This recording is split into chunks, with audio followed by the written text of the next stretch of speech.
अन्यं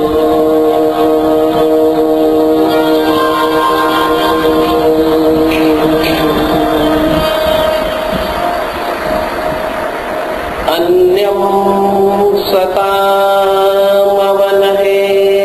तव एव देहम्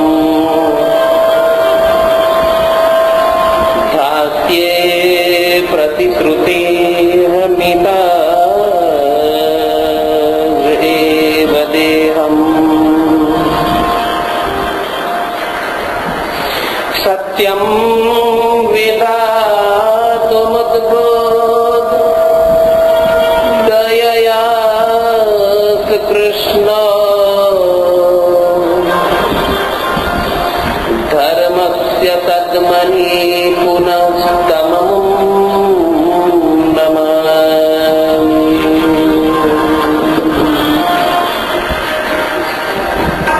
श्रीमन्मङ्गलमूर्तिमार्तिसमनम् मालां करे तौलसीम्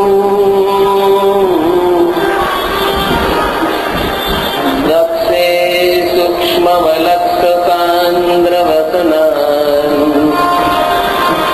प्रिया बिभ्रतम् सर्वदा चारुस्मेरमुखाम्बुजं लसुदर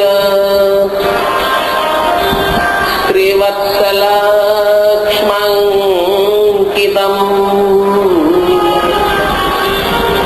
ध्याये भूषणभूषणाङ्गमनितम् श्रीस्वामिनारायणम्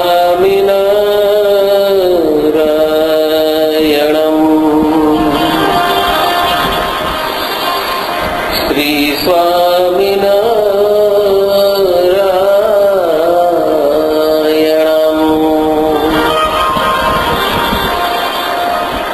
गुरुर्ब्रह्मा गुरुर्विष्णु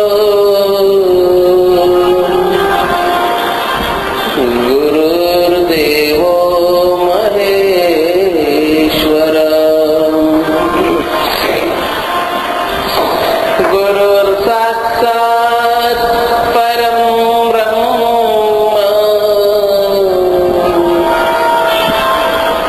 तस्मै श्री गुरवे नमः। नारायणो नीलकण्ठ स्वामिनारायणो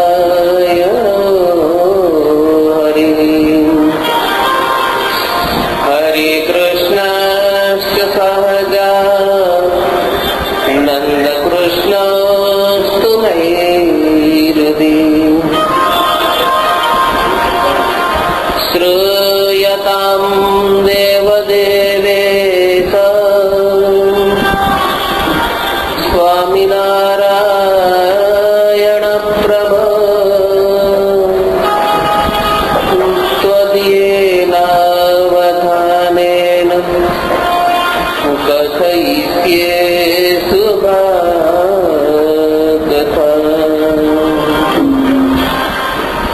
श्रीहरिकृष्णाय नमो नमः।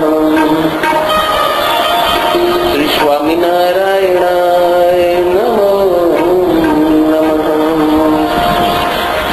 श्री नरनारायणाय नमो नमः।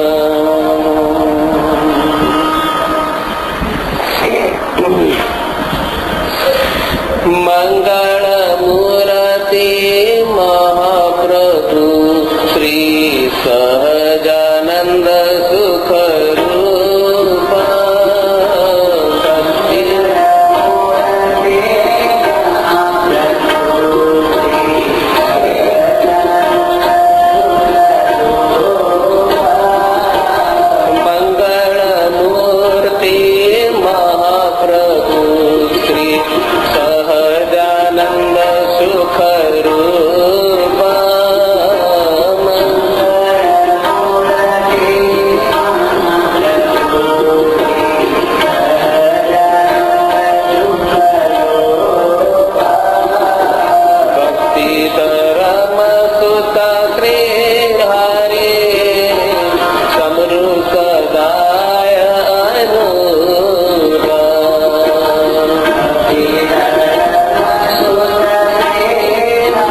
સ્તુતિ કરું છું તમારી,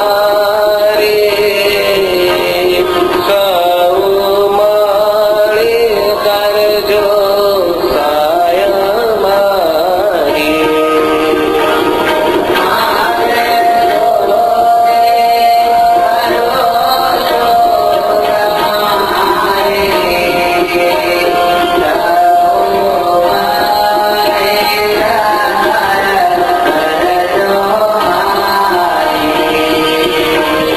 માટે સ્તુતિ કરું છું તમારી, સૌ મળી સહાય કરજો અમારી.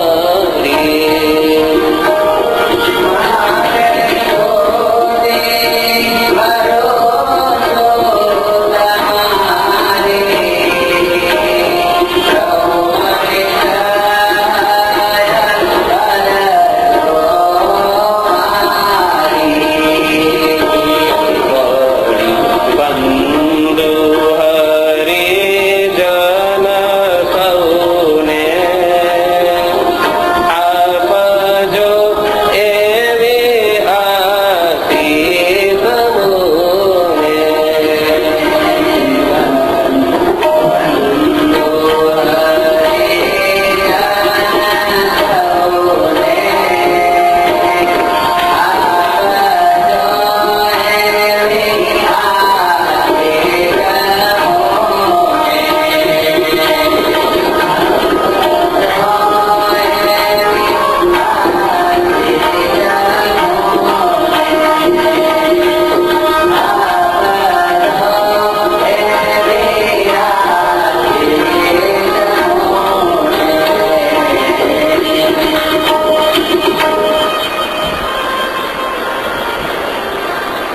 સત્સંગી જીવન પંચાગ જ્ઞાન યજ્ઞ પ્રથમ દિવસનું બીજું સત્ર.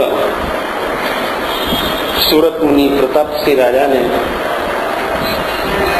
કલ્યાણકારી કથા સંભળાવી રહ્યા છે કે હે રાજન, બદ્રિકાશ્રમ ધામ એ સ્વામિનારાયણ સંપ્રદાયનું ઉદ્ગમ સ્થાન બન્યું કે જ્યાં આગળ સાપ થવાથી ભગવાન સ્વામિનારાયણને અવતાર લેવાનું નિમિત્ત બન્યું.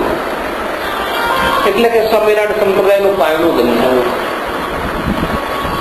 એની શુભ ઘડી ચાલી રહી છે. ભગવાન નારાયણ વિચાર કર્યો કે અત્યારે પૃથ્વી પર પાપ અને અધર્મનું સામ્રાજ્ય ફેલાયું છે. સજ્જનોનો કોઈ હામી નથી. એ બિચારા દુઃખી થઈ રહ્યા છે. એનો પક્ષ રાખનાર, એને કોઈ બચાવનાર નથી. એ પીસાઈ રહ્યા છે, વગર વાકે દુઃખી થઈ રહ્યા છે. જ્યાં જુઓ ત્યાં બસ દુર્જનોનો ત્રાસ ફેલાઈ રહ્યો છે. હિંસા, અધર્મ, ગોહત્યા, આત્મહત્યા વગેરે અનેક પાપો ચાલી રહ્યા છે. બ્રહ્મ હત્યા જેવા પાપો કરતા સુરાપાન, મદ્ય, માંસ બિલકુલ લોકો અચકાતા નથી. એમાં કળા ડૂબ છે. અત્યારે અમારે અવતાર લેવાનો યોગ્ય સમય આવ્યો છે. ભગવાને વિચાર કર્યો, હવે દુર્વાસા ઋષિને હું યાદ કરી લઉં. એ આવશે તો અમારું એક નિમિત્ત ઉભું થશે પ્રગટ થવાનું. આખી સભા બેઠી છે, ઋષિઓ ભગવાન પણ બેઠા છે. તો સભાની પાછળથી દુર્વાસા ઋષિ એકદમ આવી ચડ્યા. સભાની પાછળ ઉભા રહ્યા છે. ક્યાંય સુધી આમ ઉભા રહ્યા. એક ઘડી થઈ અને એમનું મશીન તપ્યું. ક્યારનો અહીંયા આવીને ઉભો છું, પણ સભામાં આ બધા બેઠા છે, એમાં એટલો વિવેક છે કે આવો, બેસો, આસન ગ્રહણ કરો. ઘણા લોકોને એટલી અપેક્ષા હોય છે કે સારું જઈએ તો કોઈ બોલાવે તો સારું. એમને બેહી જઈએ એના કરતા થોડુંક બોલાવે, આવો બેસો કરે ને તો થોડુંક મજા, માનપાન આપે તો સારું. અને કશું માન ના આપે, પાણી પાય નહીં, બોલાવે નહીં, પાન બીડું આપે નહીં, ભાવ પૂછે નહીં. સ્વામીમાં વિવેક નથી બહુ. સંત તો બહુ સારા છે, તપસ્વી છે, ભક્તિ વાળા છે, વિદ્વાન. સ્વામી હારા પણ વિવેક નહીં, બોલાવતા નહીં. સંત બહુ હારા. મનની અંદર એવો વિચાર આવી જાય. દુર્વાસાને મશીન ગરમ થયું અને તરત જ ગોળા વસૂટવા માંડ્યા ઘરમાં ગરમ, કે આ સભામાં બેઠેલા તમે બધા જ અભિમાની છો. બધા જ અભિમાની દેખાય છે અમને, જોજો, યાદ રાખજો. જયારે લંકા બાળી ત્યારે હનુમાનજીને બધું લાલ લાલ દેખાતું હતું, વાસ્તવમાં બધું લાલ નતું. અમને બધા જ અભિમાની દેખાય, તમે બધા જ અભિમાની છો. તમને ગુમાન આવી ગયું, ગર્વ આવી ગયો છે. પણ હું તમને સીધા કરું છું કે તમને તપસ્યાનું, ભક્તિનું આ બધું અભિમાન આવ્યું છે. હું તમને અબગડી શાપ આપું છું કે તમે બધા જ પૃથ્વી ઉપર જન્મ ધારણ કરો અને અસુરો થકી પીડાને પામો. શાપ આપ્યો દુર્વાસા ઋષિએ. તપી ગયા, હોઠ આમ ફફડવા માંડ્યા. આટલી વાતમાં એટલો ગુસ્સો આવી ગયો, આંખો આમ લાલ ચોળ થઈ ગઈ, હોઠ ફફડવા માંડ્યા, શરીર ધ્રુજવા માંડ્યું. મશીન ગરમી જલ્દી પકડી લે તો અંદર વાઇબ્રેટર પેલું પાણી નાખવું પડે, જલ્દી ગરમી પકડે, બગડ્યું લાગે, ગેરેજમાં મૂકો. દુર્વાસન તરત ગરમી પકડી લે અને એ આમ ઉકળી ઉઠ્યા. અને પછી તો બધા ઋષિઓ દોડ્યા, ઓ દુર્વાસા પધાર્યા, દુર્વાસા પધાર્યા. બસ પકડી લીધા. કોઈ બોલવા માંડ્યા કે ઋષિરાજ માફ કરજો, અમે તો ભગવાન નારાયણના મુખેથી વાતો સાંભળો તલ્લીન હતા, તમે પધાર્યા અમને ખબર ન પડી, અમને માફ કરો. તમારું આગમન થયું અમે જાણતા જ નહોતા, ક્ષમા ચાહીએ છીએ. પણ જેમ જેમ મનાવે તેમ તેમ આ તો ગરમ થતા ગયા કે શાંતિ રાખો, શાંતિ. શું કપાળ શાંતિ રાખે? મારું નામ સુણી શાંતિ નાશે, ક્ષમા આવે નહીં મુજ પાસે. મારી પાસે ક્ષમા બમા કશું આવે નહીં, સમજ્યા? ક્ષમા ના આવે મારી જોડે.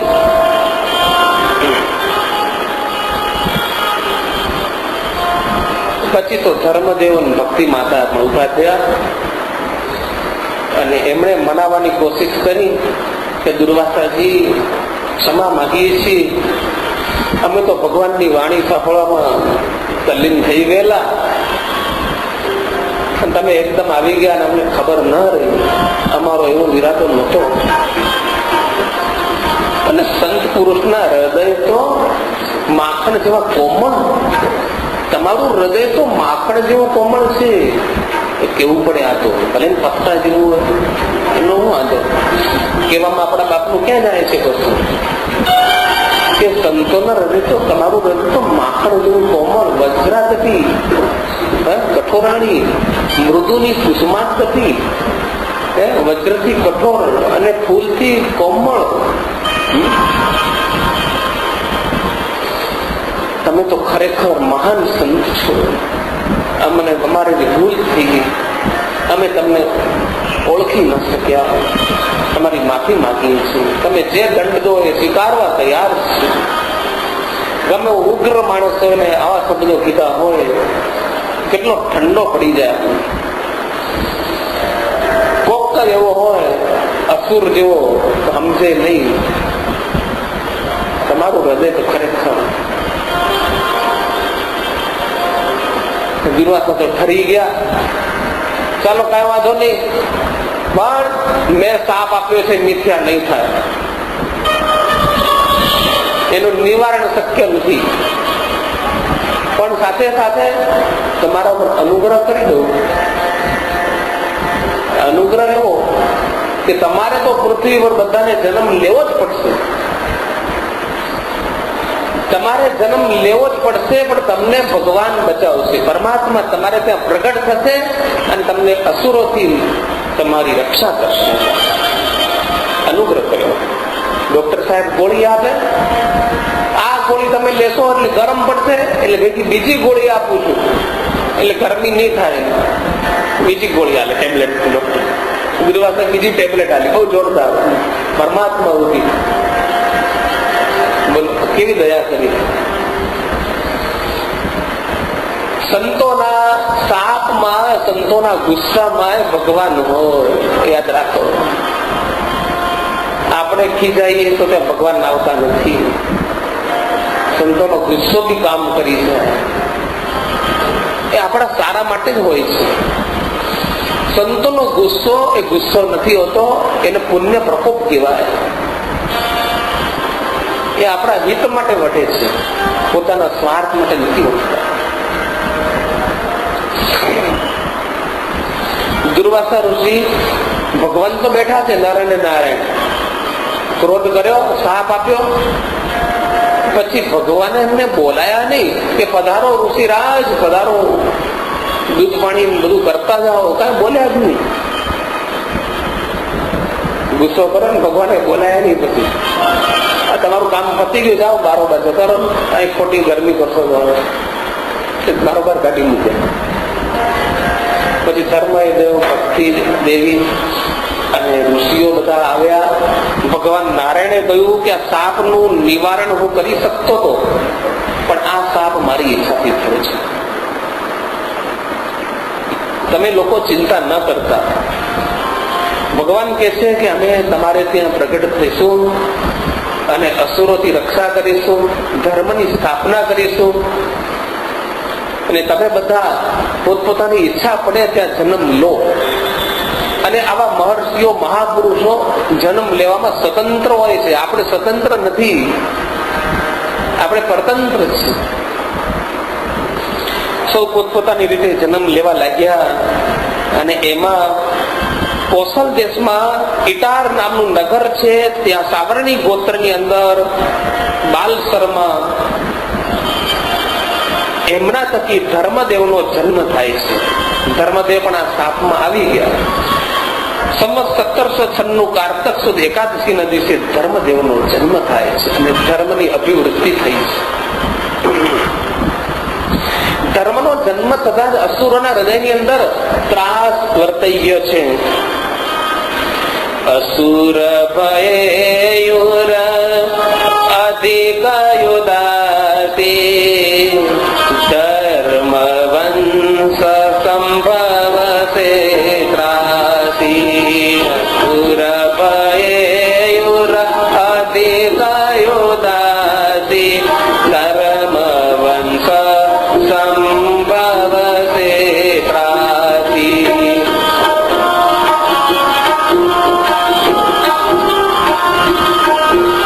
જાત કર્મ પિતુ વિધિવત કીનો ત્રીજ કુદાન બહુ વિધિ ધીનો.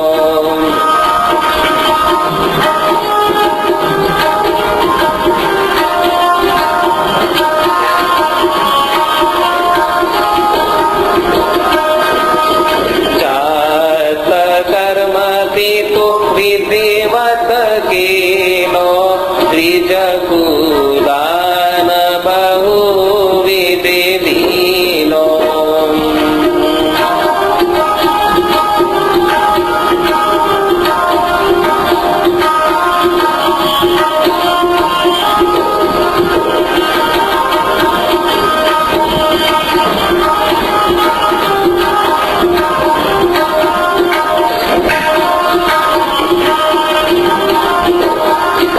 ધર્મદેવના પ્રગટ થવાથી ધર્મની વૃદ્ધિ થઈ છે. અસુરોને ત્રાસ પેદા થયો છે કે ધર્મ વંશ પેદા થયો છે, એટલે અમારું તો ખાવ કપાઈ જશે બધું. એ જ રીતે કોસલ દેશમાં છપૈયા નામનું ગામ છે. ત્યાં કૃષ્ણ શર્મા નામના પવિત્ર બ્રાહ્મણ એમના થકી મૂર્તિદેવનો પ્રાદુર્ભાવ થયો છે સંવત 1898 કાર્તકી પૂનમના દિવસે. અને લોકમાં ભક્તિ દેવી તરીકે પ્રખ્યાત થયા, પ્રેમવતી તરીકે પણ પ્રખ્યાતિ પામ્યા. ભક્તિનું પ્રાગટ્ય થયું. નાનપણથી બચપણથી જ ભક્તિનો ખૂબ જ ભાવ, ભગવાનમાં ખૂબ પ્રેમ, અતિશય ભક્તિ કરવાની, ભગવાનને જમાડે છે જમવાની, પૂજા પાઠ, ભગવાન માટે માળા બનાવવી, તુલસી લાવવી, ચંદન કરચું, ભક્તિ પરાયણ ખૂબ રહેતા બચપનથી. રાધા કૃષ્ણ દેવની ઉપાસના, એટલે ભક્તિ દેવી બચપણથી ભક્તિના અતિશય ગુણો અંદર હતા, એટલે એમનું નામ ભક્તિ પડ્યું છે. સદગુણ સકલ સંપૂર્ણ સોહત પુનિત બાલાપન ઉદે. સદગુણ સકલ સંપૂર્ણ સોહત પુનિત બાલાપન ઉદે.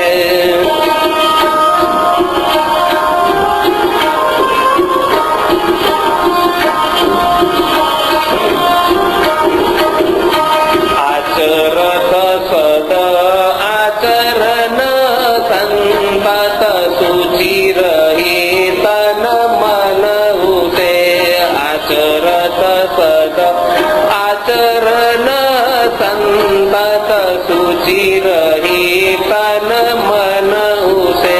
નિજ કી સહેલી સકલ કો શ્રી કૃષ્ણ ભક્તિ સિખાત હૈ.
ભક્તિદેવી મોટા થઈ ગયા, ધર્મદેવ પેલી બાજુ વિટારમાં મોટા થતા ગયા, વિવાહની ઉંમર થવા આવી છે.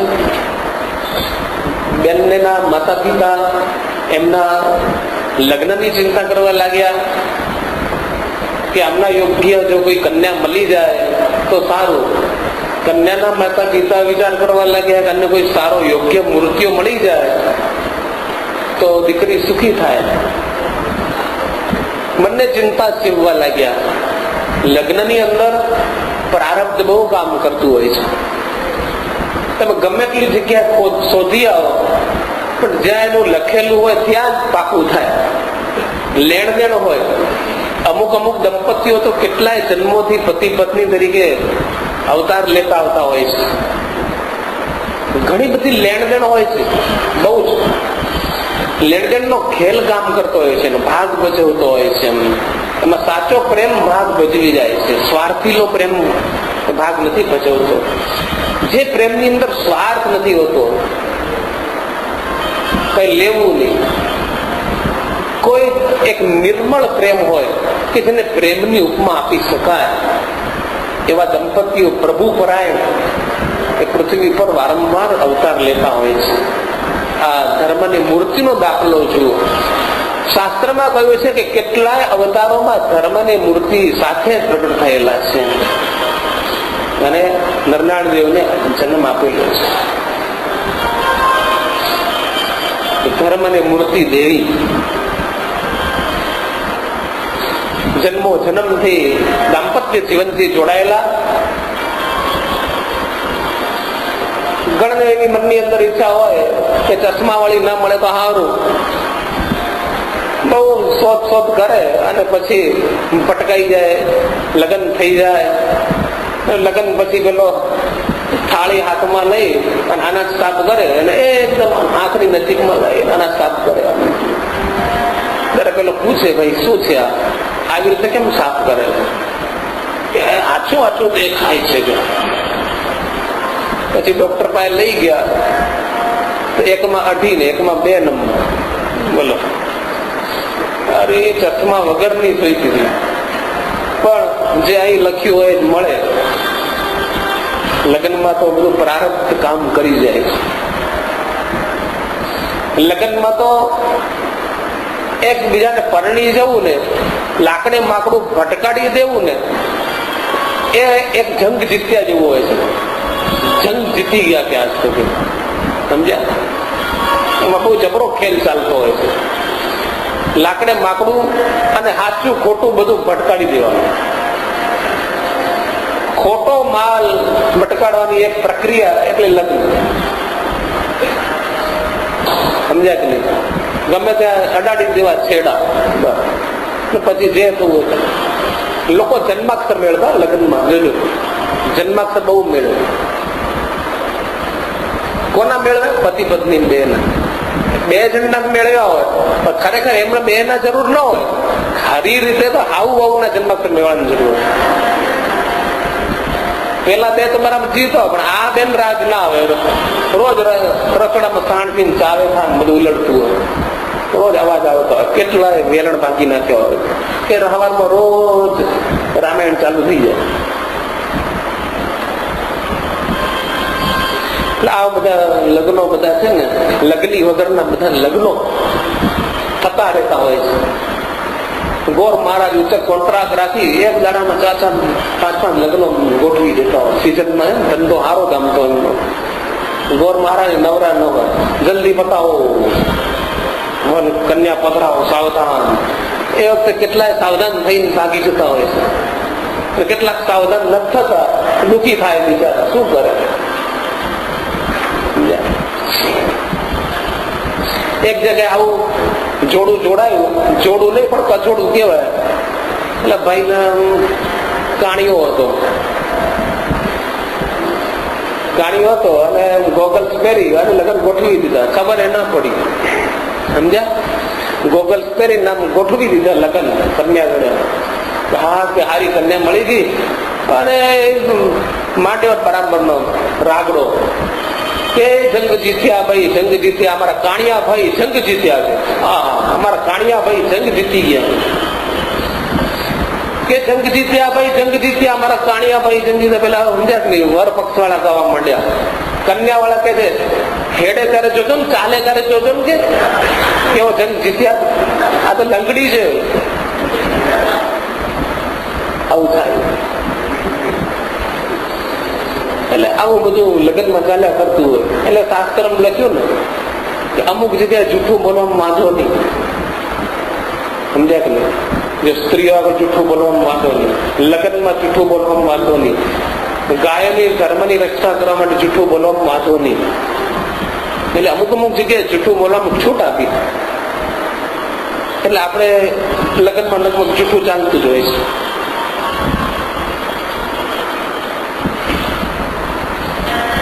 ધર્મની મૂર્તિ દેવી, બંનેનું નક્કી થયું, પાકું થયું, સગાઈ થઈ. અને પછી વિવાહ યોગ્ય ઉંમરના થયા એટલે ધર્મની મૂર્તિ દેવીનો વિવાહ મંગળ મહોત્સવ ઉજવાયો છે સરસ ધામધૂમથી. બાલ શર્મા જે હતા ધર્મદેવના પિતા, ગાડું છોડીને જાન લઈને ગયા છે છપૈયા. અને એ વખતના જે લગ્ન પ્રસંગો હતા એ માત્ર 2-4 કલાકની વિધિ નહોતી, પણ 4-4 દિવસનો એક માંડી નથી રહેવાનું. 4 દિવસ સુધી વિવાહનો ચાલતો જલસો, અને ત્યાં રહેવાનું, પડ્યા પાછળ રહેવાનું. અને એટલો મોટો ચાલતો ઉત્સવ, નાચ ગાન ગાવાનું ને બીજું ત્રીજું ખૂબ. અને છૂટથી ઘી પીરસાતા, છૂટું ચૂરમું હોય અને ઘી ગરમ કરેલું હોય અને બુરું ખાંડ અંદર નાખે ચોળીને ખાવાનું. અને એટલો આગ્રહ કરી કરીને જમાડતા હોય, ખૂબ ઘીનો આગ્રહ કરતા, ચોખ્ખું ઘી. ડાલડા તો નામ સાંભળ્યું નતું કોઈએ. એવા ચોખ્ખા ઘી હોય. અને પેલાના જમાનામાં ઘી વેચવા આવતા ને આવા બધા ડોહા હોય, આવા બધા અહીંયા હથેળીમાં ઉપર ઘી ચોપડીને આમ ઊંઘે. ચોખ્ખું. આ તો ઘી ની પરીક્ષા કરતા ઊંઘી ના. અત્યારે બધું ઊંઘવાનું ગયું, સીલબંધ ડબલા લઈને ઘેર આવી જાય લોકો, કોથળીઓ ચાલીને બધું ઊંઘવાનું બધું ગયું. અત્યારે કીધું અંજાકની અંદર ઉતારવાનું જ રહ્યું, ઊંઘવાનું બધું હોપી દીધું ભૂતકાળમાં. એવા ઘી ખાતા. અને આવું ઘી ખાઈ ખાઈને આગ્રહ એટલો બધો કર્યો હોય ને, આમ ચારે ખૂણે પેટ ભર્યું હોય. અને અમુક લોકોને તો બહુ તકલીફ પડતી, બહુ તકલીફ પડે. એટલું ઘી ખવાઈ ગયું પછી શું થાય? જાડા થઈ જાય. બીજું શું થાય? આવો એક હતો ભાઈ, આવું ઘી બહુ ખવાઈ ગયેલું, જાડા થઈ ગયેલા બહુ. તે જાડા થઈ ગયેલા, લાઈન ચાલુ, દવાખાને ગયો. પાછળ ચાલુ બધું બગડતો જાય, રોડ રસ્તો. ડોક્ટર પાસે ગયો ગોળી લેવા, ગોળી લઈને પાછો આવ્યો. રસ્તામાં બીજો મળ્યો કે ડોક્ટર નું દવાખાનું ક્યાં? કે ત્યાં ધારે ધારે હેડે જતો. આ રસ્તો બગડ્યો છે ને, ધારે ધારે હેડે જતી, પૂછવું નહીં પડે કે દવાખાનું આવી ગયું. એવું ખાતા લોકો. અને એટલા માટે તો આપણે પેલા વરરાજાને પેલું શું પહેરાવે છે? મીંઢણ. એ પાણી ઘસીને આમ કાઢી જાય ને, બધું ઝાડા બંધ થઈ જાય એટલે તો મીંઢણ બાંધે. મીંઢણ બહુ ગુણ.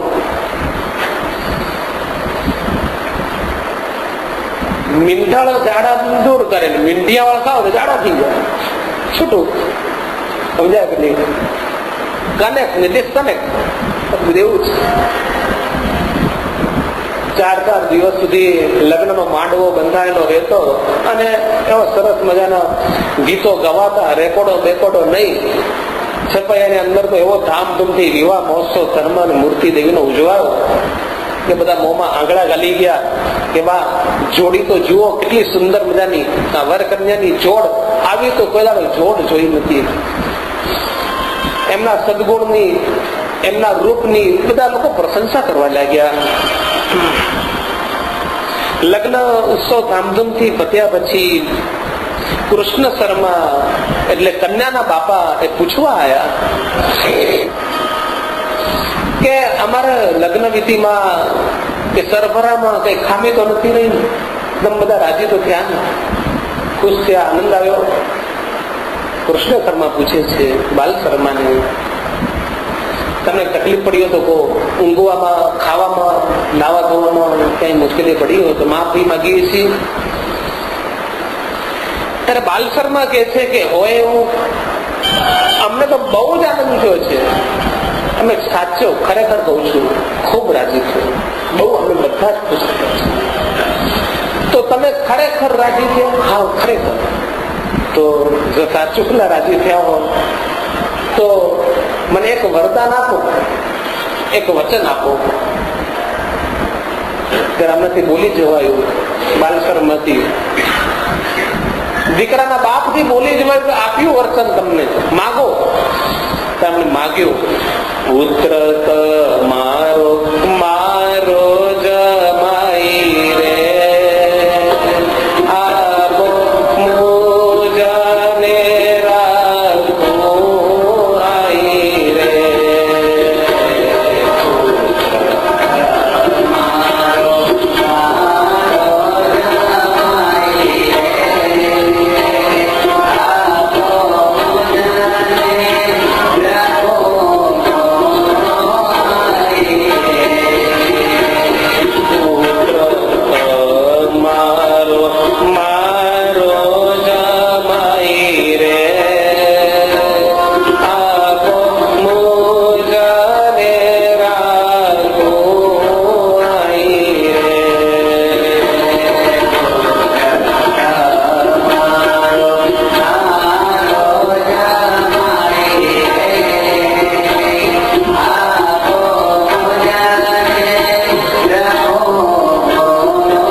રાખી દો, અહીં મારે ઘેર રાખીશ, કારણ કે મારે દીકરો છે નહીં. બોલો, દરેક જગ્યાએ કન્યાને વળાવે છે, અહીંયા આગળ દીકરાને વળાવવાનો સમય આવ્યો છે. ત્યારે બાપનો હૈયું ભરાઈ આવ્યું છે. દરેક જગ્યાએ કન્યાનો બાપ રડતો હોય છે, તો અહીંયા આગળ વરના બાપને રડવાનું આવ્યું છે કે આવો એક ગુણિયાલ સદગુણી છોકરાને મારે આપી દેવાનું. મનની અંદર બહુ દુઃખ થયું છે અને એમની આંખો છાતી ભરાઈ ગઈ. બાલશ્રમને એમ અને વચન આપ્યું છે, રઘુકુલ રીત સદા ચલી આવી, એમ કહેનારું અયોધ્યા, એ અયોધ્યાનો પ્રાંત બાજુનો કે જ્યાં આગળ રઘુકુલ રીત સદા ચલી આવી, પ્રાણ જાય પણ વચન ન જાય. એ પાલન કરનારા અયોધ્યામાં જ જન્મ્યા હતા, તો બાજુના છપૈયામાં પણ એવા જ હતા વચન આપનારા. ધર્મકુલ રીત સદા ચલી આવી, પ્રાણ જાય પણ વચન ન જાય. એમ કહેવાનું છે, પાળવાનું છે, કરી બતાવવાનું હતું. ત્યારે એમને કહ્યું કે સારું, તમારી ઈચ્છા હું પૂરી કરો કે મારા દીકરાને હું તમને સોંપું છું, તમે રાખજો. પણ બાપ તરીકે મારે આજે નવ દંપતીને બે શબ્દો કહેવા પડે અને સદગુણના સંસ્કારના બે વચન કહેવા પડે. બાપ તરીકે એક ભેટ, એને આશીર્વાદ આપવો પડે મારે. એ બાપનો, માતા પિતાનો એક હક છે. અને એમને સરસ મજાની વાત કરી. પોતાના દીકરાને કહ્યું કે તમે ક્યારે પણ પત્નીનો તિરસ્કાર ન કરશો, અતિ તિરસ્કાર ન કરવો. કે જે ઘરની અંદર પત્નીનો ખૂબ તિરસ્કાર કરવામાં આવે છે, એ ઘરની અંદર દેવતાઓનો વાસ થતો નથી. યત્ર નાર્યસ્તુ પૂજ્યન્તે રમંતે તત્ર દેવતા. નારીનો આદર સત્કાર જે ઘરમાં થાય ત્યાં દેવો વાસ કરે. જે ઘરની અંદર મારઝૂડ કરવામાં આવે, હટઝૂટ કરવામાં આવે, અપમાનિત કરવામાં આવે, તો ક્યારે પણ એ સુખને પામતું નથી. એ એક સનાતન સત્ય, ગમે ત્યારે સમજો પણ છે સત્ય. કે નારીઓને પીડા થતી હોય, વિદુરજી પોતે કહ્યું કે દર વર્ષે ઘરને રંગરોગાન કરવું, તો સ્ત્રીઓને પણ એમને જે જોઈતી વસ્તુ હોય, દાગીના, વસ્ત્રો, એ આપવું, એનાથી એની પૂજા કરવી, એનો આદર કરવો. આવું નથી કરવામાં આવતું, તે ઘર દુઃખી હોય છે. જ્યારે એમની અંદર સ્ત્રીઓ નિહાકા નાખતી હોય, એ ઘર ઉજ્જડ થાય છે. કારણ કે એનો જન્મ થાય છે ત્યારે તમે પોતે શું બોલો છો કે લક્ષ્મીજી પધાર્યા, અને આમ મોઢું મરડી નાખો છો. લક્ષ્મીજી પધાર્યા તો મોઢું બહાર મોઢું સ્માઇલ આપો છો, તો અંદરથી નારાજ થાવ છો, ગર્ભાત કરાવી દો છો, એને ફેંકી દો છો, ગટરમાં નાખી દો છો. એક બાજુ લક્ષ્મીજી પધાર્યા અને બીજી બાજુ તમે એને ધુતકારી કાઢો છો. આ ભારત દેશનું મહાન પાપ છે. કરોડો કન્યાઓ, લાખો કન્યાઓ, કોડ ભરી કન્યાઓ નાશ પામી ગયા છે. જન્મતા પહેલા જ એનો ખાતમો બોલાવી દેવામાં આવે છે. એ મોટા મોટું પાપ નહીં તો બીજું શું છે? આ દેશની અંદર નરને ની નારીને પેલા દૂધ પીતીના નામે મારવામાં આવતી, તો મહારાજે એ બંધ કરાવ્યું. તો આજે નવું પાપ ફૂટી નીકળ્યું, ગર્ભ હત્યા, ગર્ભપાત. યત્ર નાર્યસ્તુ પૂજ્યન્તે રમંતે તત્ર દેવતા. તત્ર દેવતા રમંતે. એ ઘરની અંદર દેવો રમે, આનંદ કરે. લક્ષ્મીજી પધાર્યા છે તો લક્ષ્મીજી તરીકે જ માનો, રાખો. વધશે જ. લગ્ન થાય એટલે કન્યાનું પેલું, તમે પોતે જ જયારે લગ્ન થાય ત્યારે છોકરીના હાથના કંકુ વાળા પગલા હથેળીના બે દિવાલ ઉપર લગાડાવો છો કે નહીં લગાવતા? યાદ રાખજો એ શું છે? એ ઘરની લક્ષ્મી તમારી જતી ના રહે એટલે એનું પ્રતીક તમે ત્યાં મૂકો છો દિવાલ ઉપર. ત્યાં સાસરે જતી રહેશે લક્ષ્મી, સાવ ચાલી જશે, એના કરતા બે છાપ પડાવી દો, ને તો જતી રહેશે. ઘણી કન્યાઓ વાસ્તવમાં લક્ષ્મી જ હોય છે, એના મોઢા ઉપર લક્ષ્મી નું તેજ હોય છે.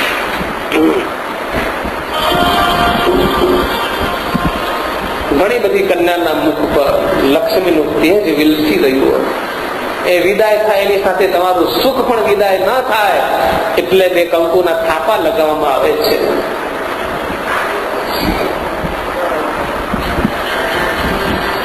અને આવી કોડ ભરી કન્યાઓ એને ગવર્મેન્ટ સાયકલ આપે ભેટમાં, એને મફત પ્રવાસ. અને આપણે આવું પાપ કરીએ, સમાજ ઘોર પાપ કહેવાય. બાલ શર્મા ઉપદેશ આપે છે કે પત્નીનો ક્યારે પુરસ્કાર ન કરતા, ક્યારે એકાંતમાં પણ પરસ્ત્રી સાથે રહેવું નહીં, ક્યારે પણ વ્યભિચાર કરવો નહીં, મહાપાપ છે. એના માટે ભગવાન રામનો આદર્શ જીવનમાં ઉતારો કે એક એટલે એક. કદી શૂર્પણખા આવે તો નાક કાન કપાઈ જાય, બાકી જીવનમાં બીજી તો કોઈ આવે જ નહીં. એ ભગવાન રામના જીવનમાંથી આદર્શ શીખો. રામ અમથું બનાતું નથી, ઘણું બધું તપ કરવું પડે છે.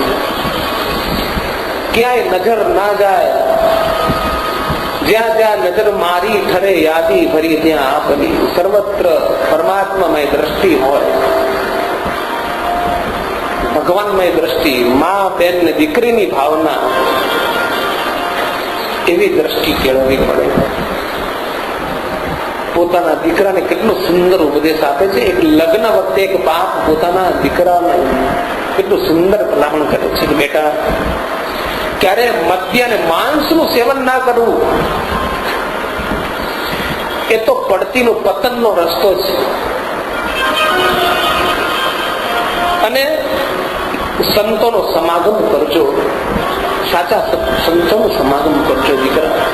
લગ્ન વખતે આવું કહેવામાં આવે છે. એકાદશીનું વ્રત આદરથી કરજો. સર્વ વ્રતનો રાજા છે. વિધિપૂર્વક કરેલી 24 એકાદશી ને એનું ઉદ્યાપન એ મનની કામનાઓ પૂરી કરનારું છે. અને હનુમાનજી આપણા કુળ દેવતા છે. તે કુળ દેવતાનું પૂજન કરજો. દર શનિવારે એનું પૂજન કરજો. અને દુઃખ આવી પડે તો હનુમાનજીને યાદ કરજો, તો ચોક્કસ આપણી રક્ષા કરશે.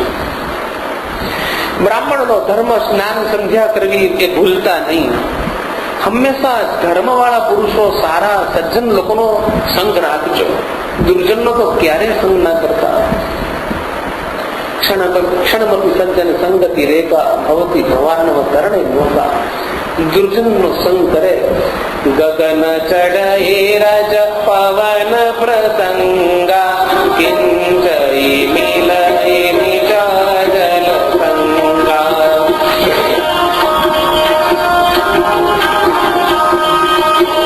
ગગન ચડે રજ પવન પ્રસંગા કિંચઈ મિલય નિજાજલ સંગા.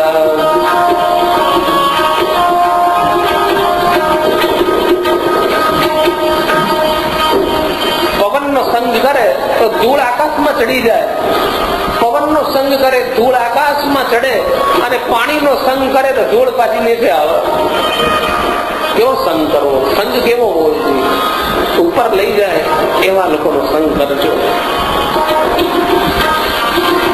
અને પોતાની જે નવ વધુ એને પણ એમણે 2 શબ્દો કીધા કે તમે પતિવ્રતાના ધર્મનું પાલન કરજો. તમે પતિવ્રતા છો જ, અને હંમેશા પતિના વચનને અનુસરજો. છાયાની જેમ પતિને અનુસરજો, તો બેટા સુખી થશો. અને પૃથ્વ્યામ યાની તીર્થાની તાની સંતિ સતી પદે. આ ધરતી ઉપર જેટલા તીર્થો છે બધા સતીના પગલે રહેલા છે, બધા જ. અને સતી તો શું ન કરે, બધું જ કરી શકે. એક પટેલે કૂવો કરાવડાયો, કૂવામાં પાણી ના આવ્યું, બોલો પાણી થયું જ નહીં. પછી કોઈકે કહ્યું કે કોઈ પતિવ્રતા સ્ત્રી જો કૂવાને વધાવે તો પાણી આવે. ત્યારે પટેલ પતિવ્રતા સ્ત્રી પાસે ગયા. શોધતા શોધતા કોઈ કહ્યું કે ગામમાં પતિવ્રતા રહે છે, બહુ સતી છે, એની પાસે ગયા. કીધું મારે કૂવો વધાવવો છે બેન, તમે આવો ને મારે કૂવામાં પાણી થાય. ત્યારે પેલા બેને કહ્યું કૂવો વધાવવાનો વાંધો નથી, તમારે પાણી આવતું સુખી થતા હો તો તૈયાર છું, પણ શું મારા ધર્મમાં ખોટ આવી છે. શું ખોટ આવી? એક વાર સાંભેલું લઈ અને હું ડાંગર ખાંડી દીધી અને સાંભેલું આમ ઊંચું કર્યું અને પતિએ બોલાવી મને કે પાણી લાય. સાંભેલું જરાક આમ લગાવ્યું, એક જરાક દસ્તો લગાવ્યો અને પછી પાણી લેવા ગઈ. સાંભેલું આમ ને આમ ફેંકીને ઉભી થયો ને તો ધર્મમાં ખોટ ના આવે, પણ મારા ધર્મમાં આટલી ખોટ આવી છે એટલે હું કૂવો વધારવા નહીં આવી શકું. બોલો કેટલી સૂક્ષ્મ વાત છે. પટેલ કહે છે કે હારું મારે ક્યાં જવું? તો જાઓ ફલાણા ગામમાં મારી બેન રહે છે, એ સતી છે, એને મળો. તો ત્યાં ગયો. તો ત્યાં ગયા પતિ બેનને વાત કરી કે મારો કૂવો વધારવા માટે પધારો ને. તેના પતિની રજા લીધી બેને કે કૂવો વધારવા જવું. એનો પતિ કે જાઓ કૂવો વધારવા જાઓ, કૂવો વધાવો. બેન કૂવો વધારવા માટે ગયા, વધાર્યો, હુરુડ કરતું પાણી આવ્યું કૂવામાં, ખાસું પાણી આવ્યું, ઉભરાઈ ગયો. કૂવો ભરાઈ ગયો પાણી જોત જોતામાં. સતીનું તેજ. હવે આ સ્ત્રી કૂવા કાંઠે ઉભી રહી કે મારા પતિ કીધું કૂવો વધારવા જા, પણ પાછી આવ એવું કીધું નથી ને. મને પાછી આવવાનું નથી કીધું, એટલે હવે મારે જવાય નહીં કીધું. પેલો પટેલ કે છે કે હું રજા લેતો હોઉં ઘેર જઈ. ના કે એ રજા લેવાનું ના ચાલે, તમે રજા લેવા જાઓ એ ના ચાલે. અને એને શરીરમાં અગ્નિ પેદા કરી અને મળી ગઈ. ત્યાં શરીર બાળી દીધું, યોગ અગ્નિ પેદા કર્યો શરીરમાં અને શરીર હોમી દીધું. આ સતી, આ કઈ વાર્તા નથી, હકીકત આપણા દેશની. પોતાના અગ્નિમાં હોમી દીધું ને રખ્યાનો ઢગલો થઈ ગયો. ત્યારે પતિ એને વિચાર કર્યો કે ક્યારના પેલી પટેલ લઈ ગયા છે ને હજુ કેમ આવી નહીં આવે. તે લેવા આવ્યા રખ્યાનો ઢગલો. રખ્યામાં એક લાત મારી ચાલ ઉભી થા, ઘેર આવે અંદર બેઠી થઈ ગઈ રખ્યામાંથી, ઘેર ગઈ. પેલો પટેલો ડોળા પાડીને જોઈ લો. આ સતી જુઓ, એના સપ જુઓ તમે આ દેશમાં કેવા સપ. પેલો વિચારવા પડી ગયો ચાલુ આવું હોય. સ્ત્રીઓ આટલી તાકાત વાળી શક્તિમાન નથી દેશની. સુવ્રત મુનિ પ્રતાપસિંહ રાજાની કથા સંભળાવે છે કે બાલ શર્માએ નવ દંપતીને સુંદર મજાનો ઉપદેશ આપ્યો અને પોતાની પુત્ર વધુને પણ પતિવ્રતાના ધર્મની વાત કરી અને પતિને અનુસરવાનું વાત કરી. અને પોતે બાલ શર્માની આંખમાં આંસુ આવી ગયા વિદાય વખતે. અને પછી ત્યાંથી ઇટાર પધાર્યા અને સમય જતા બાલ શર્માએ દેહ ત્યાગ કર્યો અને પોતાના સસરાને રાજી કરવા માટે ધર્મદેવ એમને ઘેર જ નિવાસ કરતા રહેવા લાગ્યા. અને બંને નવદંપતિ ધીમે ધીમે ભગવાન પરાયણ જીવન વિતાવતા સમયાંતરે એમના ગ્રસ્થાશ્રમની અંદર એક પુત્રનો જન્મ થયો છે, જેનું નામ હતું રામ પ્રતાપજી. ગ્રસ્થાશ્રમ બહુ સુખી હતો, પણ ઈર્ષાએ બગાડ્યું. ઘણા બધા એવા અસુર લોકો હતા, આ સજ્જનોને બહુ પીડવા લાગ્યા, ધર્મ અને ભક્તિને ખૂબ હેરાન કરવા લાગ્યા, અતિ ત્રાસ ગુજારવા માંડ્યા. ઘરમાં કઈ પડ્યું તો લઈ જાય, ખૂબ હેરાન કરે, ગાળો દે, આડું અવડું બોલે. ખૂબ વિતાડ્યું છે, ધર્મ અને ભક્તિને બહુ જ દુઃખ આપ્યું છે. પણ જેના જીવનમાં ભગવાન હોય એ બધું સહન કરી શકે. એને બધું ખૂબ સહન કર્યું, ત્રાસ વેઠ્યો બહુ જ. અને એક દિવસ એવો આવ્યો, ધર્મ ભક્તિને અતિ પીડા થઈ છે અને એ પીડાના માર્યા બિચારા છપૈયામાં રહી નથી શક્યા. એક દિવસ છપૈયા છોડીને અયોધ્યા આવતા રહ્યા છે. તો અયોધ્યામાં પણ આ અસુરો કેળો ના છોડ્યો એમનો બહુ જ હેરાન કર્યા છે.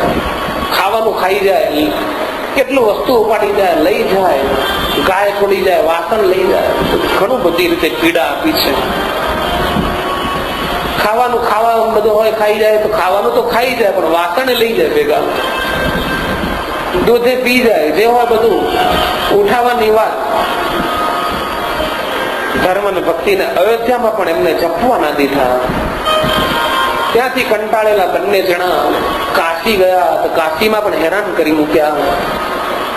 કાશીમાંથી ભાગ્યા તો બંને જણા પ્રયાગરાજ આવ્યા છે અને પ્રયાગરાજની અંદર રામાનંદ સ્વામીનું મિલન થયું છે.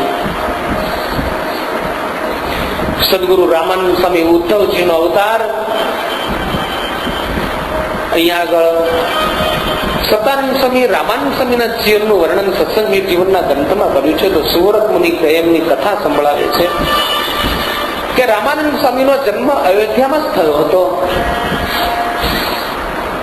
અયોધ્યાની અંદર અજય અને સુમતી નામના દંપતીથી રામાનંદ સ્વામીનો પ્રાદુર્ભાવ સંવત 1795 શ્રાવણ વદ 8 થયો હતો. એટલે જન્માષ્ટમીના દિવસે જ પોતે ઉદ્ધવજીનો અવતાર, શ્રી કૃષ્ણના લાડલા, બરાબર એ જ દિવસે એમનો પ્રાદુર્ભાવ થયો હતો રામાનંદજીનો. અને એનું રામ એવું નામ પાડવામાં આવ્યું હતું. ઉપનયન જનોય સંસ્કાર કરવામાં આવેલો છે. બચપણથી જ વૈરાગ્ય હતો. હજુ તો 7-8 વર્ષની ઉંમર ને મા બાપ ને કહેવા લાગ્યા કે મારે ઘર છોડવું છે, મારે ઘેર નથી રહેવું. હે માતા પિતા, તમે મને રજા આપો, મારે જવું છે, મને રજા આપો. પણ આટલા નાના બાળકને કઈ રીતે રજા આપવી? મા બાપ કઈ રીતે એનો ત્યાગ કરી શકે? ગમે તેમ થાય, મને રજા આપો. બહુ ઘણો આગ્રહ, રોજે રોજ આગ્રહ કરે છે. બાળક નાનું બાળક છે. આવા બાળકો સંસારમાં રહેવા માટે નથી જન્મ્યા હોતા. જગતગુરુ શંકરાચાર્ય પોતે 8 વર્ષની ઉંમર હતી અને એના પિતાજી પણ નહોતા, એકલી માં, કોઈ ભાઈ બહેન કોઈ નહીં. એની માને કે છે, એની માને ઉંમર થઈ ગયેલી, એને લાવવા માટે નદી દૂર પડતી હતી, નદી ઘરની બાજુમાં ખેંચેલી છે. શંકરાચાર્ય, જગતગુરુ શંકરાચાર્ય બહુ મહાન યોગી હતા. હિન્દુ ધર્મની રક્ષા એમણે કરી છે એમને. અને માને ખૂબ આગ્રહ કર્યો છે કે માં મને જવા દે. માં કહે છે, દીકરા તું એકનો એક, મારી ચાકરી કોણ કરે ગડપણમાં, મારું કોણ ધ્યાન રાખશે? રજા નથી મળીને એક દિવસ નદીમાં નાવા ગયા છે. ત્યાં મગરે પગ પકડ્યો છે શંકરાચાર્યનો, શંકરનો. મગરે આમ પગ ચાલ્યો છે બરાબરનો, મોઢામાં, મોતના મોઢામાં હોમાયા છે. અને એ વખતે શંકર કહે છે કે માં, હવે હું મોતના મોઢામાં છું. માં, હવે હું કોઈ મને બચાવી નહીં શકે. મારી છેલ્લી ઘડી ચાલી રહી છે. માં પણ આંખમાં આંસુ આવી ગયા કે બસ મારા દીકરામાં બસ મોઢું હું નહીં જોઈ શકું. હવે બસ વિદાય લઈ રહ્યો છે આ દુનિયામાંથી. માં પણ રડવા લાગી કે મારા હે ઉપરવાળા, મારા દીકરાને બચાય, મારો દીકરો એનું મોઢું કઈ કોકદાડો જોઈ શકું એવી કૃપા કર. આ મોઢું ફરીથી ક્યારે જોઈશ? મારો એકનો એક જ છોકરો છે, બીજું કોઈ નથી. એને બહુ વિનંતી પ્રાર્થના કરી ભગવાનને. ત્યારે શંકર કહે છે કે માં, બચવાનો એક જ ઉપાય છે. બેટા બોલ, શું ઉપાય? માં, એક માત્ર ઉપાય કે તું મને સંન્યાસ લેવાની રજા આપ, તો આ મગર છોડશે, નહીં નહીં છોડે. ત્યારે માં કહે છે કે દીકરા જા, તને સંન્યાસ લેવાની રજા આપું છું. કદાચ તું જીવતો રહીશ તો કોક દાડો તારું મોઢું જોઈશ સંન્યાસી તરીકે, પણ મગરના મોઢામાં જો હોમાઈ ગયું તો તારું મોઢું મને કોઈ દી નહીં જોવા મળે. તો દીકરા જા, સંન્યાસ લેજે. રજા આપતા મગરે પગ છોડ્યો અને શંકર માને પગે લાગીને, માં આશીર્વાદ આપું, હું સંન્યાસ સ્વભાવ. માં કે છે તારું દીકરા જા ત્યારે. અને શંકરે પણ જતા જતા પોતાની માને કહ્યું કે માં, ઉંમર થઈ છે તમારી, મારે સંન્યાસ લેવા છતાં પણ મારી ફરજ નથી ચૂકતો. માં તને જયારે દુઃખ આવી પડે ત્યારે યાદ કરજે, 3 વાર શંકર શંકર બોલજે, હું ગમે ત્યાં આવીશ દુનિયામાં અહીં આવી જઈશું, ત્યારે 3 વખત બોલવાનું. અને શંકર જતા રહ્યા. નર્મદા કાંઠે કોઈ ગુરુ એમને ગુરુ બનાયા, મહાન ગુરુ સંત રહેતા હતા. નાની ઉંમરમાં 8 વર્ષની ઉંમરે તો એને વેદાંત ભણી લીધું હતું. શાસ્ત્રાર્થ કરતા આપણા દેશમાંથી બૌદ્ધ ધર્મ આખા દેશમાં ફેલાઈ ગયેલો, એ બધાને હાંકી કઢાવડાવ્યા. 4 ગાદીઓ ભારતમાં પૂર્વ પશ્ચિમ ઉત્તર દક્ષિણ સ્થાપી. કેટલાને આમ આવી રીતે હંકાઈ કઢાયા. રાજાઓનો આશ્રય લઈને એમને હિન્દુ ધર્મની બરાબર સ્થાપના કરી. એવા જગતગુરુ શંકરાચાર્ય, શું એનો ત્યાગ. અને એક દિવસ એની માતાને શરીરમાં અતિ રોગ બીમારી આવી અને બૂમ પાડી શંકર શંકર શંકર તરત હાજર થયા અને માની ચાકરી કરી. માતાએ દેહ ત્યાગ કર્યો. ગામ વાળાએ સહકાર ના આપ્યો, કોઈ એમની માતાના અગ્નિ સંસ્કારમાં ના આવ્યું. આખા ગામને સાપ આપી દીધો. આખું ગામ, કાનડી ગામ આજે પણ દુઃખી. શંકરાચાર્યનો સાપ હજુ ચાલી આવે છે. માતાનો અગ્નિ સંસ્કાર કરીને પોતે ચાલી નીકળ્યા. જેને શરીરની મોહ મમતા નથી, કેદારનાથની અંદર એમનો શિષ્ય સાથે છે અને એક કાપાલી ગાયો કે મારે તમારું માથું જોઈએ છે.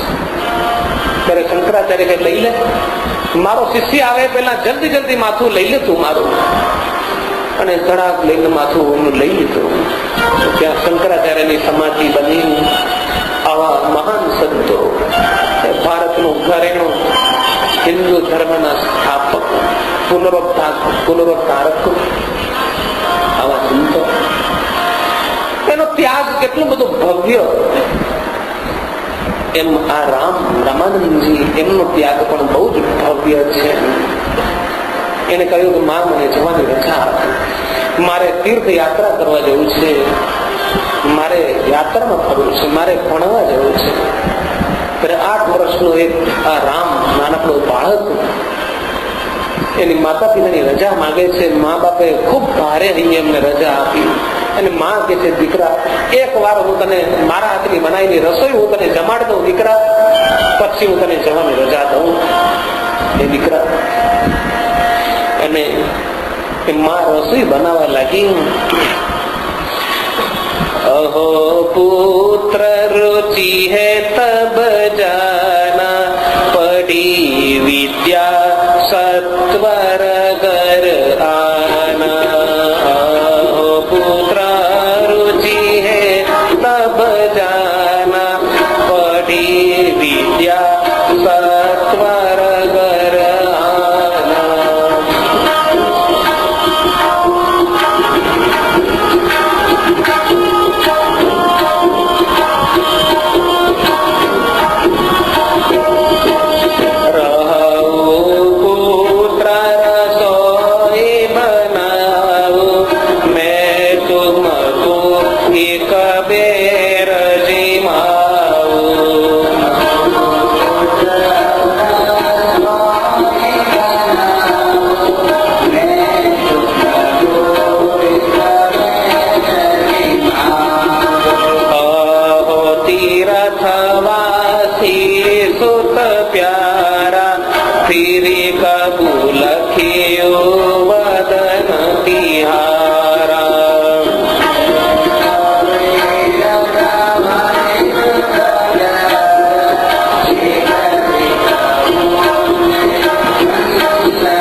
અને પ્રેમથી મારા હાથની રસોઈ બનાવીને જમાડી દઉં, બસ પછી શી ખબર આ મુખ ક્યારે જોવા મળે તારું.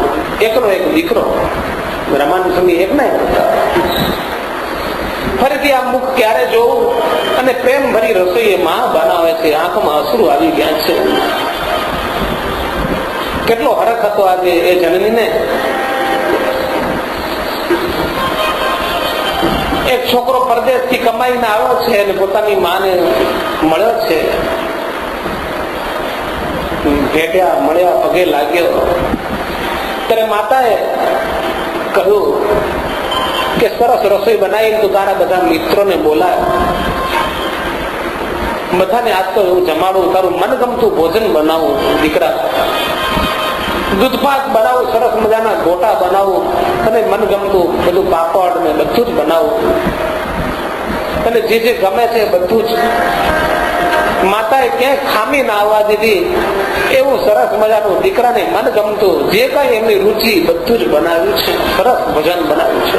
એ જ પ્રમાણે બાજોટ ને આસનીય ઢાળ્યા, રૂમાલ મૂક્યા, કોઈ વાતે ખામી ના આવવા દીધી. એના બધા ભાઈબંધો મિત્રો જમવા આવ્યા છે.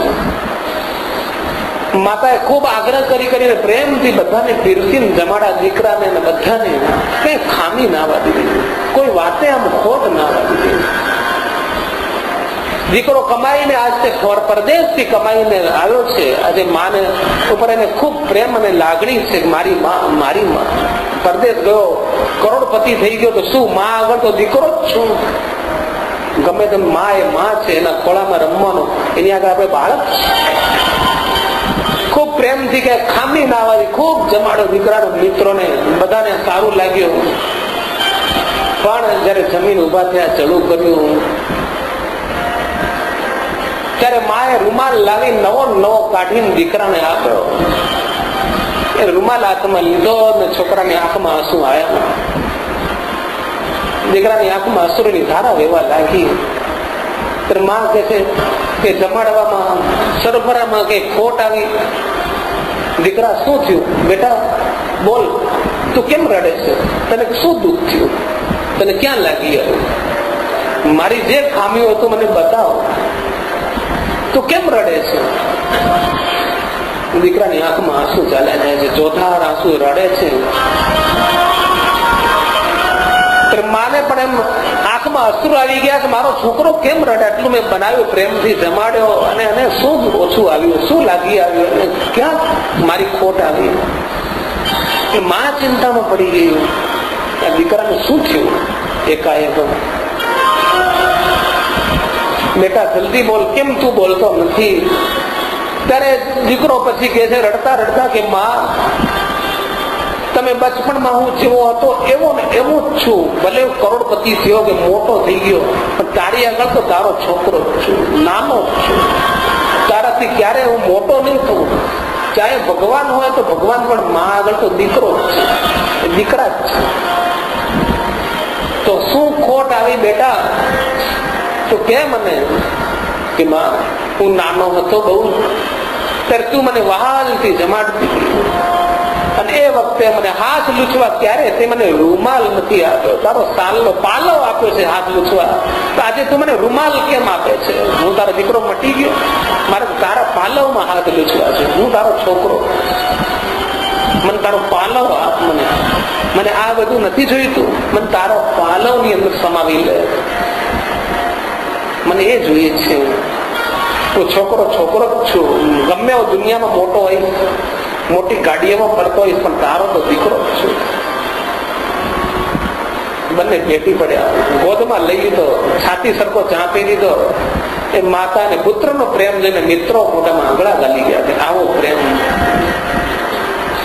આજે એવું વાતાવરણ રચાયું છે. જયારે રામનો વ્રત ત્યાગ થયો છે, ત્યારે મા અને એમના જે પિતા ખૂબ રડ્યા છે, પણ એમનો એ છેલ્લો ત્યાગ હતો, છેલ્લું દર્શન હતું. ઘરમાંથી નીકળ્યા ત્યારે, અને ફરતા ફરતા ગુજરાતમાં આવ્યા છે, અને ગોપનાથ ની અંદર આત્માનંદ સ્વામી રહેતા હતા. આત્માનંદ સ્વામીએ એમને મળ્યા, પગે લાગ્યા ગુરુને, મારે એક જ ઈચ્છા છે કે મને ભગવાનનો ભેટો કરાવો, ભગવાનનો સાક્ષાત્કાર કરાવો, બીજું કાંઈ જોઈતું નથી. ત્યારે ગુરુ એમને એવી વિધિ બતાવી કે જલ્દી જલ્દી ભગવાનનું દર્શન થાય. પણ એમને જે દર્શન થયું, યોગ સિદ્ધિના શિખરે પહોંચ્યા પછી માત્ર તેજ દેખાયું છે કે મને તેજ દેખાય, પણ તેજ જ ભગવાન. ભગવાન નિરાકાર છે? ના, ભગવાન નિરાકાર નહીં, ભગવાન સાકાર છે. મને સાકાર ભગવાનના દર્શન કરાવવા. અને એમને બહુ દુઃખ થયું કે આ નિરાકારવાદી ગુરુ મારે ક્યાં ભેટો થયો કે ગુરુનો ત્યાગ કરી અને આગળ ચાલતા થયા. શ્રીરંગ ક્ષેત્રમાં આવ્યા દક્ષિણમાં, અને રામાનુજાચાર્ય એમને સ્વપ્નમાં દીક્ષા આપી, સમાધિ કરાવી દીધી અને ત્યાં ભગવાનનો સાક્ષાત્કાર થયો એમને, અને પરમાત્માનું દિવ્ય રૂપે દર્શન થયું, બંસી વિભૂતિ સ્વરૂપનું દર્શન થયું, સાકાર પરમાત્મા જે શ્રી કૃષ્ણ પરમાત્માનું દર્શન થઈને ખૂબ આનંદ થયો છે. શ્રીરંગ ક્ષેત્રની અંદર એમણે કેટલાય ભક્તોને સમાસ કરાવ્યો, સત્સંગ કરાવ્યો, કથાનો લાભ આપ્યો. હજારો લોકો રામાનંદ સ્વામી પાસે આવતા, કથા સાંભળતા, ભેટો લાવતા. એ જોઈને કેટલાયને ઈર્ષા થતી. ઘણા બધા લોકોએ રામાનંદ સ્વામીનો ઉપદ્રવ ખૂબ કર્યો, હેરાન કર્યા. તો એ જગ્યાનો ત્યાગ કરીને રામાનંદ સ્વામી ફરતા ફરતા વૃંદાવન આવ્યા. ત્યાં સમાધિમાં ભગવાન શ્રી કૃષ્ણના દર્શન થયા છે. અને ભગવાન શ્રી કૃષ્ણે એમને કીધું કે હે ઉદ્ધવ, તમે કોઈ સામાન્ય નથી, તમે સાક્ષાત ઉદ્ધવ અને હું કૃષ્ણ. આપણે તો કાયમ જોડે જ રહેતા હતા અને ફરીથી જોડે જ રહેવાનું છે. કહે કૃષ્ણ સુનહુ મમ બાતા હો તુમ હી ઉદ્ધવ સાક્ષાત.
નવીન સંપ્રદાય ચલાવો અને એ સંપ્રદાય તમારા નામથી જ ઓળખાય, ઉદ્ધવ સંપ્રદાય. એ ભગવાને આજ્ઞા કરી. શ્રી કૃષ્ણ ભગવાને વૃંદાવનમાં ભગવાનની આજ્ઞા માથે ચડાવીને ઉદ્ધવજી રામાનંદ સ્વામી ત્યાંથી ચાલતા ચાલતા પ્રયાગરાજમાં આવ્યા. અને પ્રયાગરાજમાં ધર્મ અને ભક્તિનું મિલન થયું છે. એ પણ દુઃખના માર્યા ત્રાસ વેડતા વેડતા છપૈયા અયોધ્યા કાશી થઈને પ્રયાગ આવ્યા છે. અને ગુરુના પગ પકડ્યા કે આજથી તમે અમારા ગુરુ. ત્યારે રામાનંદ સ્વામીએ ધર્મદેવને ભાગવતી દીક્ષા આપી. અને એમને ઉપદેશ આપ્યો, એમને કંઠી ધારણ કરાવડાવી કે આજથી તમે મારા શિષ્ય છો, તમે ધર્મનું સ્થાપન કરજો, પ્રચાર કરજો. અને ઘણી બધી વાત કરી.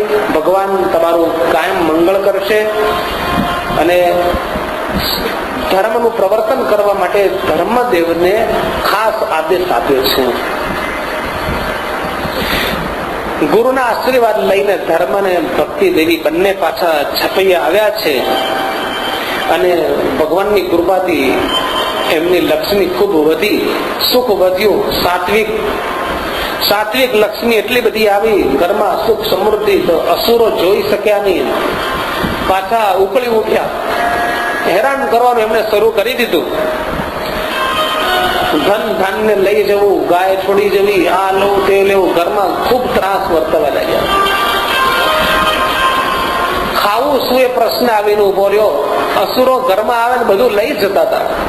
ઘરમાં કઈ બચ્યું નહીં. એક સમય એવો આવ્યો કે બધું જ હરાઈ ગયું એમનું ધર્મ દેવું. એક સમય એવો આવ્યો કે ભક્તિ માતા પોતાના પતિને બનાવીને શું જમાડવું એ પ્રશ્ન આવીને ઉભો રહ્યો કે મારા પતિને હું શું ખવડાવું. એ સમય એમના માટે આવ્યો છે. ઘરમાં કાંઈ નહોતું.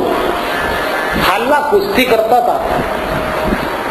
ચાંદ્રાયણ વ્રત જણે આવી ન ઉભું હોય, ઠંડો ચૂલો, અને ભક્તિ માતાથી એ દિવસે રડી જવાયું છે. ત્યારે ધર્મદેવે કહે છે કે તું શા માટે રડો છો? દુઃખ કોઈ દાડો કાયમ રહેતું નથી. દુઃખ તો એક સંશોધન છે. દુઃખ તો એક કર્મ છે. દુઃખ તો એક આપણી કસોટી છે. દુઃખ તો ભગવાનને મેળવવાનો એક માર્ગ છે. ભગવાનને મેળવી આપવા માટેનો. કુંતાએ પણ ભગવાન પાસે દુઃખ માંગ્યું હતું.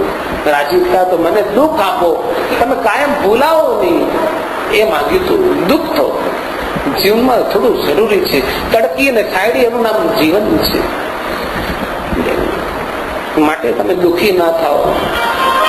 ત્યારે ભક્તિ દેવી કહે છે કે હું મારા પોતાના દુઃખ માટે નથી રોતી, પણ હું તો પતિવ્રતા સ્ત્રી છું ને. મારા દેખતા મારો પતિ ભૂખ્યો સુઈ જાય તો મને એનું દુઃખ થાય છે. પછી ધર્મદેવે ઘણી બધી વાતો કરી છે. નળ ને દમયંતી કેટલા સારા સજ્જન, કેવા રાજા હતા, કેટલા દુઃખી થયા. એને કેટલું દુઃખ, પાંડવોને કેટલું દુઃખ. 14 વર્ષ વનમાં. ભગવાન રામને કેટલું દુઃખ પડ્યું. એ પણ વનમાં ભટક્યા. સીતાનું હરણ થયું. કેટલું દુઃખ હતું એમને. પણ એમ આપણે તો સામાન્ય એટલું કઈ દુઃખ નથી. અને આપણા પિતાજીએ લગ્ન વખતે એક વાત કહી છે, દુઃખમાં કુળદેવ હનુમાનજીને યાદ કરજો. તો આપણા કુળદેવ હનુમાન દાદા એને યાદ કરીએ.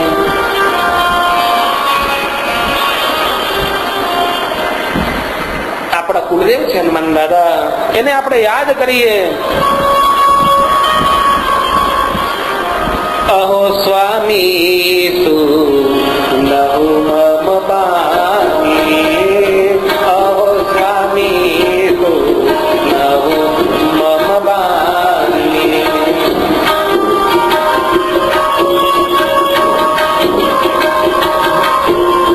અહો સ્વામી તુ નહુ મમ બાની, અહો સ્વામી સહન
કુંતી દેવી કહે છે કે પતિદેવ દુઃખ દૂર કરવાના તમે બધા જ ઉપાય જાણો છો, પણ તમે કઈક કરતા નથી અને કઈક કરો તો સારું. મારા પતિવ્રતાના ધર્મમાં ખોટ આવે છે. ત્યારે છેવટે ધર્મદેવને લગ્ન વખતના શબ્દો પિતાજીના યાદ આવ્યા કે દુઃખમાં કુળ દેવ આપણા હનુમાનજીની આરાધના કરવી, અને તેઓ અયોધ્યા ગયા છે અને હનુમાનજીની સ્તુતિ કરી છે. નમસ્ત આંજનેયાય વાયુપુત્રાય ધીમતે રામદૂતાય મહતે સુગ્રીવ સચિવાય ચ. ઓમ નમો હનુમતે ભયભંજનાય સુખમ કુરુ ફટ સ્વાહા. ઓમ નમો હનુમતે ભયભંજનાય સુખમ કુરુ ફટ સ્વાહા. નીતિ પ્રવીણ નિગમાગમ શાસ્ત્ર બુદ્ધે રાજાધિરાજ રઘુનાયક મંત્રીવર્ય સિંદૂર ચર્ચિત ગલે વર્ણેષ્ટિ કેન્દ્ર શ્રી રામદૂત હનુમન હર સંકટમ મે. શ્રી રામદૂત હનુમન હર સંકટમ મે. હનુમાનજીની આરાધના કરવાથી દાદા રીઝી ગયા અને ધર્મદેવને અભય દાન આપીને કહ્યું કે તમે વૃંદાવન જાઓ, તમારું બધું દુઃખ ટળી જશે. ત્યારે બંને જણા વૃંદાવન આવ્યા છે અને ત્યાં આગળ બધા ઋષિઓ પણ જે અવતાર લીધેલો દુર્વાસાના શાપથી જન્મેલા પરસ્પર મળ્યા, એકબીજાનું દુઃખ નિવેદન કર્યું અને પછી સાથે મળીને ભગવાન શ્રી કૃષ્ણની આરાધના કરવા લાગ્યા. કોઈએ ગાયત્રીનું અનુષ્ઠાન કર્યું, તો કોઈએ કૃષ્ણ મંત્રનો જાપ કર્યો, તો કોઈ ષડક્ષરી મંત્રનો જાપ કર્યો, કોઈ ભાગવત દસમ સ્કંદનો પાઠ કર્યો. વિવિધ ઉપાયો ભગવાનને રીઝવવા માટે સૌએ કર્યા છે.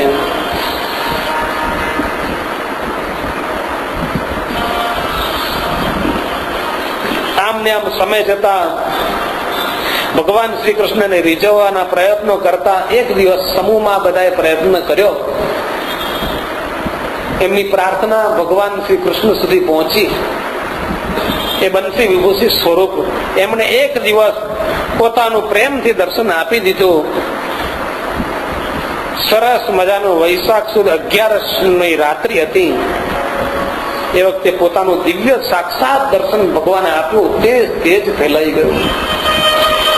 ધર્મ ભક્તિ અને બધા ઋષિઓ ધન્ય બની ગયા અને ભગવાનની સ્તુતિ કરી. ભગવન સ્તવ દર્શનમ નૃણામ મખિલા ગૌગ વિનાશન ક્ષમમ પ્રતિલબ્ધ મિહાદ્ય ચાપદા મખિલા નામ વિવારણમ લઘુ. જય અસુર નાશક જસ પ્રકાશક ભક્ત વત્સલ ભય હરા. જય અસુર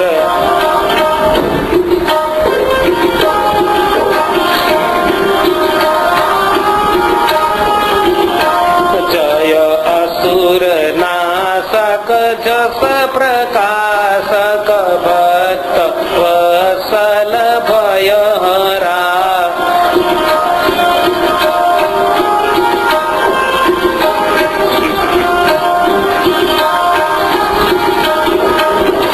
જય જય નિરંજન ભક્ત રંજન કલુષ કંજન સુખ કરા.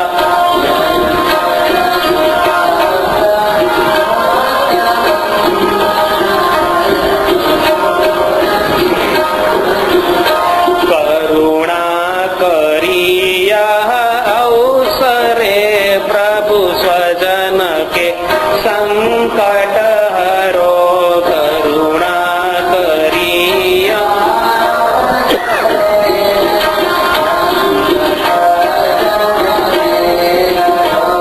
અપરાધ બિન સબ અસુર મિલે દુઃખ એક શોધ દિલ મેં ધરો.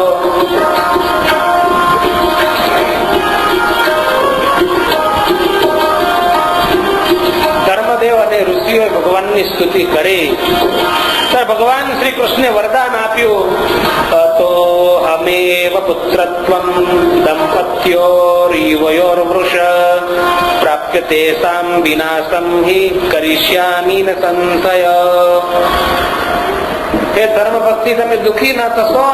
હું તમારો પુત્ર બની અને તમારી સર્વ રીતે રક્ષા કરીશ. તમારા સર્વ કોઈની હું રક્ષા કરીશ. ધર્મની હું સ્થાપના કરીશ. તમે બધા ખૂબ સુખી થાઓ.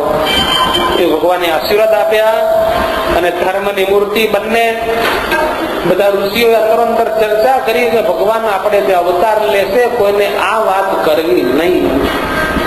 એવી રીતે વાત કરી. ધર્મ અને મૂર્તિ ભક્તિ બંને છપૈયા આવતા હતા. માર્ગ ભૂલી ગયા. જંગલમાં અશ્વત્થામા મળ્યો.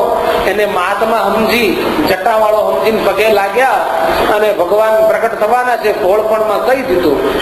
અને અશ્વત્થામા તો લાલ ગુમ થઈ ગયો અને શાપ આપ્યો કે દુશ્મન અમારો, અમારો દુશ્મન કૌરવનો વેરી એ તમારે ત્યાં પ્રગટ થવાનો છે. જાઓ, શાપ આપું છું. તમારે ત્યાં પ્રગટ થશે પણ હાથમાં ક્યારે હથિયાર ધારણ નહીં કરે. એને શાપ આપ્યો. ધર્મ ને ભક્તિ ગભરાઈ ગયા. ઓહો, આ ભયંકર થઈ ગયું. ત્યાં તો ચિંતા કરતા કરતા રસ્તામાં જતા હતા. હનુમાન દાદા મળ્યા અને આશ્વાસન આપ્યું કે આ ભગવાનને હથિયાર લેવાની જરૂર જ નહીં પડે. આ પરમાત્મા અસુરોને મારવા હથિયાર હાથમાં ધારણ નહીં કરે. અસુરોને નહીં મારે પણ એની આસુરી બુદ્ધિને મારશે. એની આસુરી બુદ્ધિનો હણી નાખશે. અને સમય જતા ધર્મ અને ભક્તિ બંને સાથે રહેતા હતા છપૈયામાં. એક દિવસે એક મૂર્તિ સ્વેન કૃત્વા દ્વિરૂપમ તમ નિજેચ્છયા. પરમાત્માએ પોતાના બે રૂપ એક કરીને ધર્મના હૃદયમાં પ્રવેશ કર્યો. બે રૂપ, નર ને નારાયણ. બહુ સરસ શ્લોક છે સત્સંગી જીવનનો. એક મૂર્તિ સ્વેન કૃત્વા, બે સ્વરૂપ એક કરીને ધર્મના હૃદયમાં પ્રવેશ કર્યો. ધર્મ થકી ભક્તિની અંદર પ્રવેશ થયો. ભક્તિ દેવીનું તેજ વધી ગયું. પરમાત્માને પ્રાદુર્ભાવ થવાની દિવ્ય ઘડી નજીકમાં આવવા લાગી. સરસ મજાનો ચૈત્ર મહિનો ચાલી રહ્યો છે. સુંદર મજાનું વાતાવરણ રચાયું છે અને મંદ સુગંધી પવન ફૂંકાવા લાગે છે. કમળ ખીલી ઉઠ્યા છે. સંતોના હૃદય આપોઆપ પ્રફુલ્લિત બન્યા છે.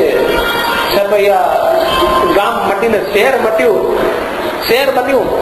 અને દેવતાઓના, મુક્તોના, સંતોના, ઋષિઓના દિવ્ય રૂપે વિમાનો છવાઈ ગયા છપૈયાની ચારે બાજુ. અને ધરતી ઉપર સાક્ષાત અક્ષરધામ ઉતરી આવ્યું. પરમાત્માને પ્રગટ થવાની મંગળ ઘડી નજીકમાં આવી. અતિ સુંદર સરોવરના જળ નિર્મળ બની ગયા. અગ્નિહોત્રીના અગ્નિ સ્વયંભૂ પ્રગટ થયા. એ મંગળ ધન્ય ઘડી આવી બાજુમાં. ત્યારે સંતો પોકારી ઉઠ્યા,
જય જયકાર દેવતાઓ ઋષિઓ, છપૈયાની અંદર એટલી બધી ભીડ, જ્યાં જુઓ ત્યાં દેવોના ઋષિઓના ટોળે ટોળા દેખાવા, પગ મૂકવાની જગ્યાની, ભગવાનના પ્રાદુર્ભાવના, એ દિવ્ય સ્વરૂપના દર્શન કરવા માટે એટલા બધા આવી ગયા હતા.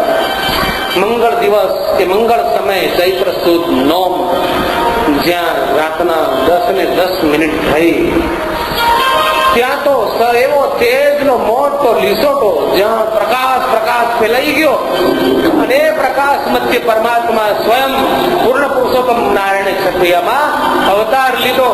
બોલો શ્રી સ્વામિનારાયણ ભગવાન, બોલો શ્રી સ્વામિનારાયણ ભગવાન.